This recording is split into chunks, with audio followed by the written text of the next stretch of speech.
So let's get started. I'm Anita. I'm a game artist. Thanks so much for coming. I'm super excited to be here in St. Louis. I have a lot of family from here, so it's always nice to be back. I'm going to be talking a little bit about what I do and the roundabout way that I ended up working in games and how I've sort of made that work for me. Let's see if this works. So when Carol asked if I was interested in talking here at Pixel Pop, I said yes, and then I realized I had no idea what I was going to say, what I had to talk about. So this is one of many pages of titles that I wrote while brainstorming. And I was originally trying to pick a larger, broader topic like game art or motivation or production or a lot of other stuff. But all of those seemed really huge. And I've only been working in games for about 3 years, so I don't feel like I have the perspective to make these broad generalizations. So instead, I'm just going to be talking about how one human got into game development and what that's been like. So how I got into this. I did not plan on it. Games were not really my dream career, but my dream career didn't exist because it was just an abstract idea in my head that I had that somehow, some way, people were going to pay me to draw whatever I wanted to draw. So yeah, that doesn't really exist. I grew up in Kalamazoo, Michigan, which was great, and I love it dearly. And I wanted to be a veterinarian until I found out that art schools existed, and that was a thing you could do. I'd always drawn, I just didn't know that that was something that people went to college for, which doesn't really make sense because both of my parents are music teachers, so you'd think at some point I would have put that together. But I didn't, and it took me till the end of college to figure that out, or till the end of high school, I mean, to figure that out. So I went to art school in Providence, Rhode Island, at Rhode Island School of Design, and studied illustration. And I still had no idea what I wanted to do with art, just that I liked doing it. And after graduation, when I still had no idea what I wanted to do, I moved to the most expensive area of the country with no job. Which I don't really recommend. It was really stressful. And so I was looking around for work and applying to everything I was even remotely qualified for. Lots of Bay Area art jobs are in the mobile and casual game space or graphic design for apps and startups, which isn't really a great fit for my illustration work.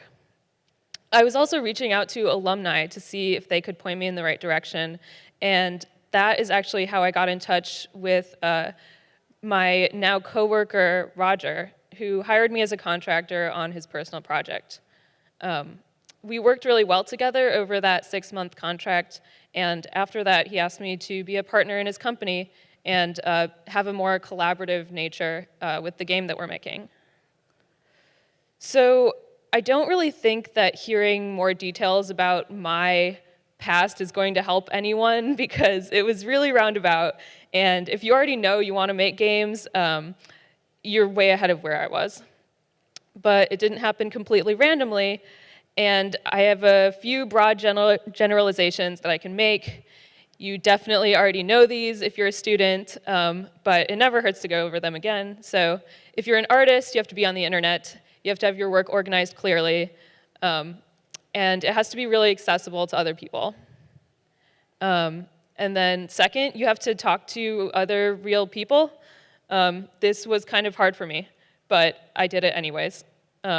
So go to meetups, get in touch with second and third degree connections, maybe friends of friends, school alumni, etc.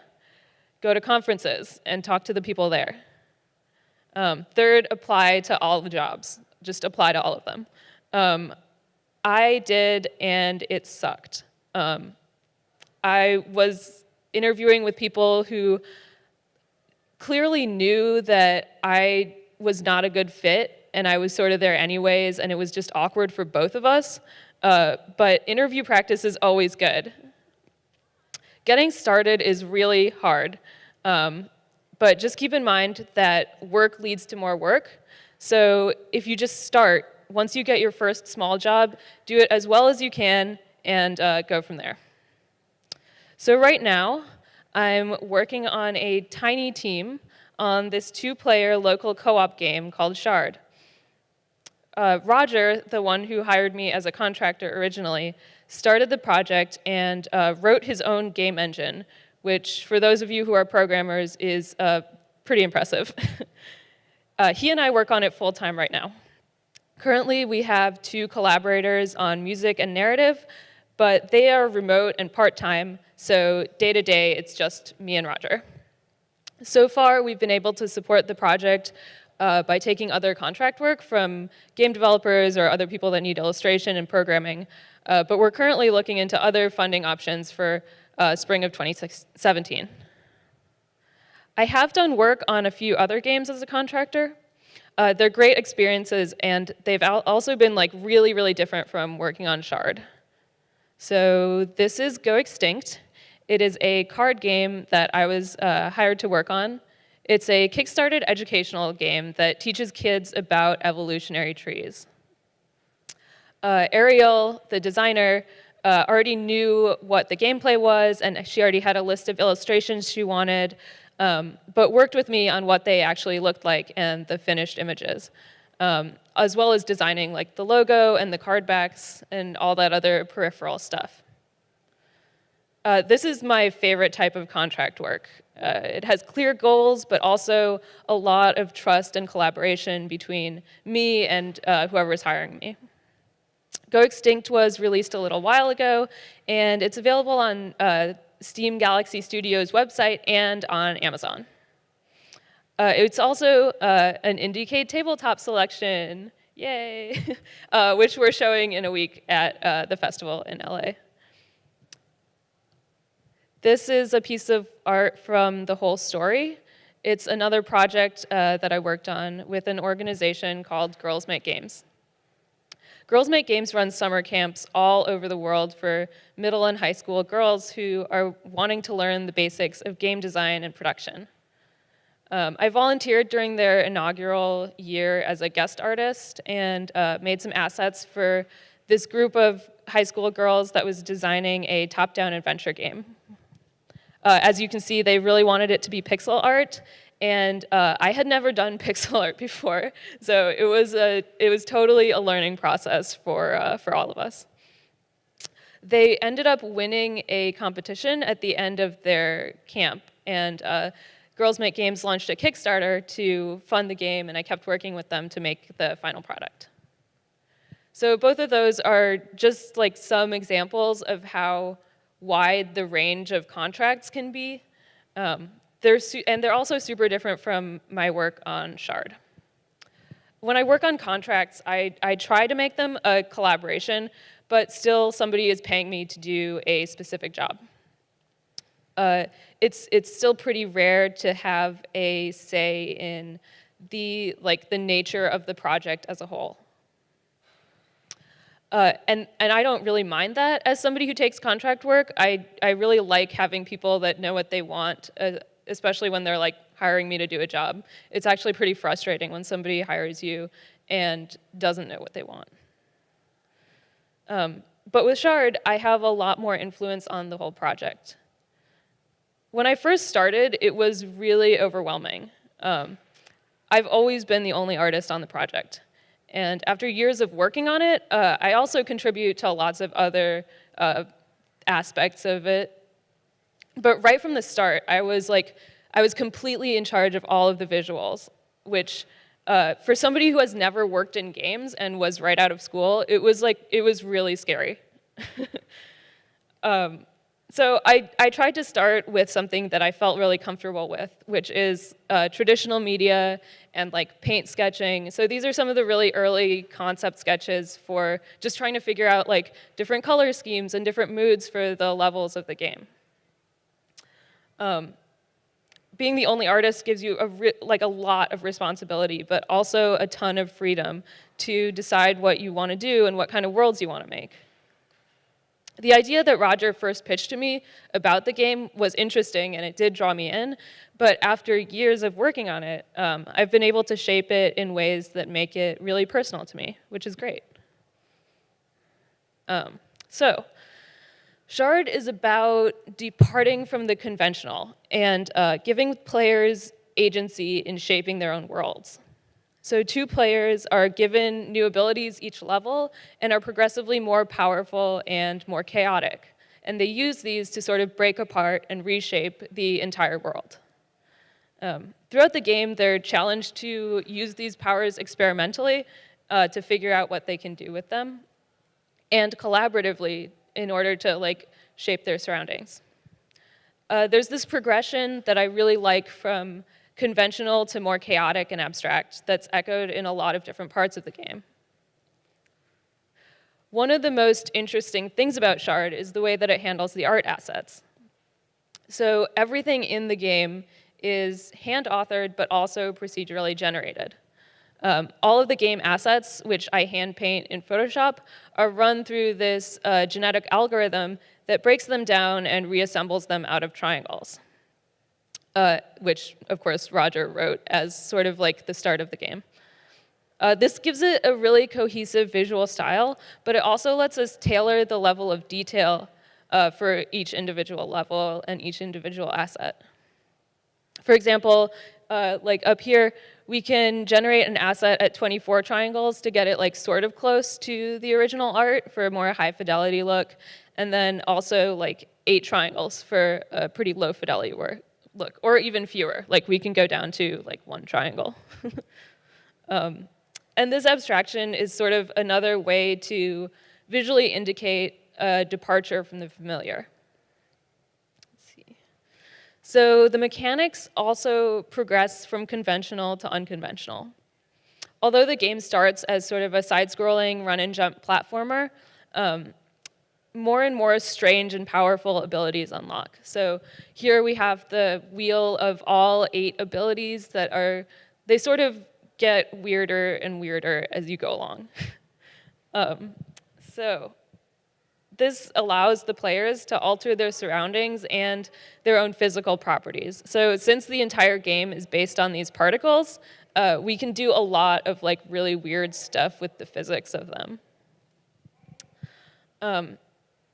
So it's also 2 players because we wanted it to be a collaborative experience. So in order to progress and to use the powers successfully, you have to coordinate them and communicate with another player in real life. So these abilities are shared between the 2 players. So one player can't use the ability that the first player has. The first player would have to switch off that ability in order to give it to the second player. This way, we can allow for a bunch of different play styles and have this game be sort of asymmetrically collaborative. So if one person is really familiar with game tropes and problem solving, they can sort of take the lead and lead their friend along and help them out with getting through the level, but it still is this sort of shared experience. Lots of people ask us why it's a 2-player game. There are these narrative and mechanical reasons, but a lot of why it is a 2-player game is because Roger and I both love playing games with other people. We both have friends that we like playing games with, but we found that there's not that much out there for specifically 2 players, especially when those 2 players have different levels of familiarity with games. So what do these themes of abstraction and collaboration have to do with my day-to-day work? Not much. Sometimes it's really necessary just to sit down and crank out assets and animations, or do really mundane tasks, or make these tiny, boring edits to the levels so that they'll play a tiny bit better. It's really not glamorous, and it feels really slow sometimes. Working with only one other full-time coworker can also be challenging. There's so many different parts of game development, and I only feel like I know anything about art, and not even really art for games. we don't have resources to hire a full team, so we end up doing lots of things that we are not trained to do or really experienced in, like level design, narrative design, showing, pitching, marketing, whatever else needs doing. It's like there's a bunch of these islands like floating in a really, really big void. And I know the art island, so it's biggest and the safest, but there's other random bits of knowledge on other topics that I have from reading articles, talking to other designers, playing games, or just playing old trial and error. And so a lot of my time feels like it's spent trying to build these bridges between the islands to make them feel a little more cohesive and not like a death trap. So besides the work itself, a two-person team can feel kind of isolating. It's hard to step back and see progress on a project when you're so close to it. Having other people to talk to is really important. The indie game community is one of my favorite things about making games. The Bay Area is so good for this because there's a lot of other people making games, and I'm really lucky to be out there, but there's small game communities everywhere, like no matter where you live. And if you live out in the middle of nowhere, they exist on the internet. So there's lots of meetups to go to. I'm also a member of this co-working space called Game Nest, which started almost 2 years ago, and it's a co-working space specifically for independent developers. This is so, so valuable. Other people will not only provide feedback on your game, but you can also learn so much just from seeing what they're working on. It's really nice to have a wide range of people around that are working on tons of different projects. It inspires me, it gives me perspective, especially since I'm on the younger end of the spectrum and they have so many years of experience working on indie and AAA games. Working on long projects, I have to find ways to enjoy the process.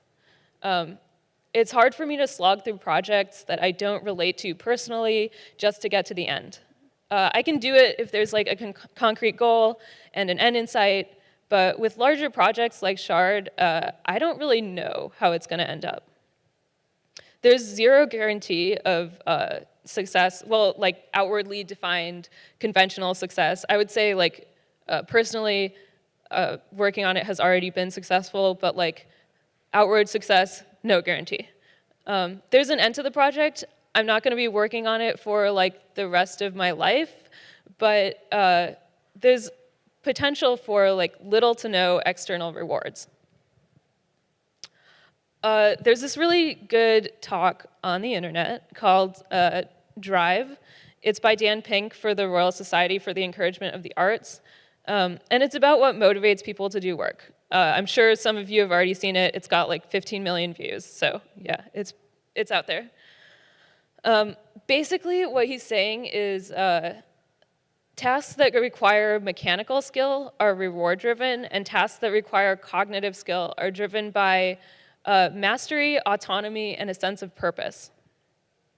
Personally, I think mechanical and cognitive tasks are different for everyone. So there's parts of some art tasks that have become mechanical to me. So once I'm done with the concept work and I just need to like animate a run cycle, that feels mechanical.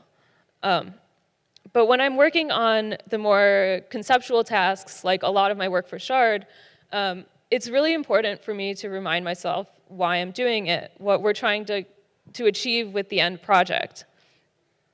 What our big picture goals are. Side note, it's also sometimes really important to give myself a break. There's a lot to be said for momentum. Making progress on something often inspires people to make more progress on it, but I also think it's really important to find a balance because burnout is real. Something that's helped me a lot is having the freedom to switch up my work life. Having the flexibility to take other art contracts and get involved with interesting things is great. I also am a huge proponent of volunteering and community involvement.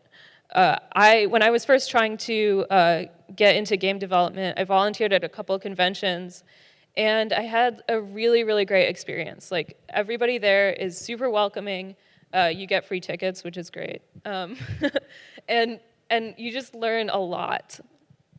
Now, I don't really volunteer at game conventions anymore, but I do volunteer weekly in Oakland at this really awesome art studio for developmentally disabled adults, and it is great. Getting a variety of different experiences is really important for my sanity, and it also makes my work better. So I put off writing the conclusion for this because it seems really weird to me to try to sum everything up or tie it off neatly. Shard is still in progress. I'm still working on it. We haven't figured out everything we're going to need to figure out to ship the game. I'm always going to struggle with like process and finding ways to fill all my knowledge gaps and trying to make a project both cohesive and enjoyable, but also still true to its core ideas. But I've enjoyed the ride so far. I'm really excited to see where it goes. So if you guys have any questions, now would be the time. Otherwise, feel free to reach out on email or Twitter.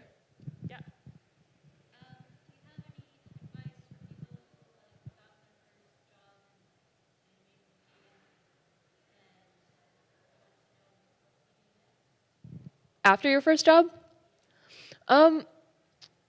It's really, I mean, it really depends on the job. So if it's something that you're interested in doing and like long term and keep doing it forever, it's really important to show that work if you can, if it's not under like NDA or something. But put it out on the internet. Make sure people know that you're available for contract work or hireable or looking for a job, because sometimes people won't approach you just because they don't know that you're looking. So make sure people know, talk to the people that hired you first and see if they're working on other projects that you would be a good fit for, and just make sure people know that you're looking. And if you do good work on one project, it's really easy to reference that project when you're trying to get a second job. So just like tell people about it. Anyone else? Yeah. Do you have a particular style of project that you'd like to move to now that you have more experience in Sharp? So I really like doing I like painting and drawing in the real world, like not on my computer. I like not being in front of my computer screen 24/7. So I guess things with a little bit more static art. So maybe like board games. I really liked working on the card game. Something where I can devote time to making like an illustration instead of having to make like a ton of different iterations of it that can also move. But I mean, I don't know. I think all the projects that I've worked on have been really rewarding in different ways. So I don't know. I try to always be open to like new projects and new experiences. Anyone else? Cool. Thank you guys so much.